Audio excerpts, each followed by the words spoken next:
Let's come back for the moment now to the impact on the community in terms of services, in terms of credibility of social organizations, in terms of political involvement.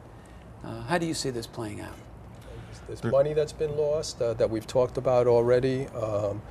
As I believe Roberto mentioned before, Soundview could actually be dismantled, and that would be a great loss to the community because it does provide some services that are of value to the community. This could be a big hit for the Bronx and for the Latino community in the Bronx, that it's primarily serviced by Soundview. Remember, and I throw this to you, Roberto, remember that when Pedro Espada, together with Hiram Montserrat, who since has been kicked out after those allegations relating to domestic violence and so on, pulled off that coup last summer, 2009, in many ways they were seen as heroes. There were no Latinos at the upper echelons of leadership in the state legislature. These guys seem to have, a lot of heart and a lot of boldness to kind of hijack the state Senate for a while and say, unless you give us some things, we're not going to let you proceed, because the margin that Democrats had for the first time in a long time was a very thin one. So they threatened to go to the Republicans and held things up. And to some degree, a lot of people in the Latino community cheered them on. Hey, look at that. A couple of Latinos really stood up and were forcing something to happen in recognition of Latinos. How does that impact? We have since found out, David, and the community has found out that the reasons for the coup were not about empowering the Latino community. It was about the landlord.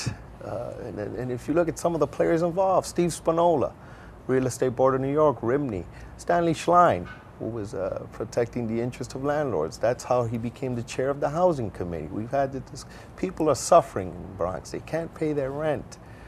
They're being priced out in certain neighborhoods. And here's the chair, somebody who's supposed to be on your side, who's bottling up bills, pro-tenant bills.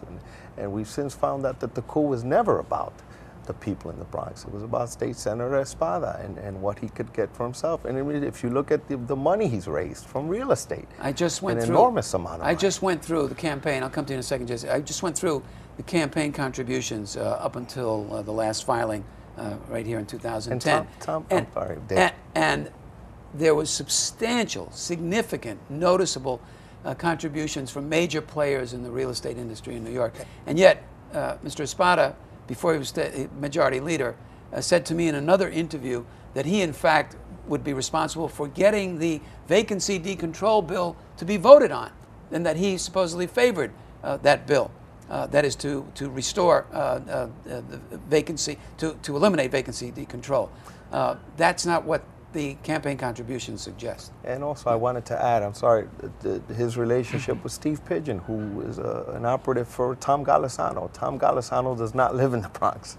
The man is worth millions and millions of dollars, and that's the bidding that it seems that State Senator Espada was doing, the bidding of the wealthy, the bidding of wealthy landlords, and he wasn't doing, he didn't have the interest of the community in mind. Jason, how did you see this? Well, I think it's critically important at this time for us to elect Latino officials, especially with everything going on with the immigration. However, the end doesn't always justify the means. And I think when you have situations like this, it's actually more detrimental for us to get Latinos elected, because we're looked as thugs and as people that are willing to do whatever it takes to take the power, to get elected. And even if it means switching parties, breaking laws, whatever it may be. And I don't think that bears very well for the Latino community.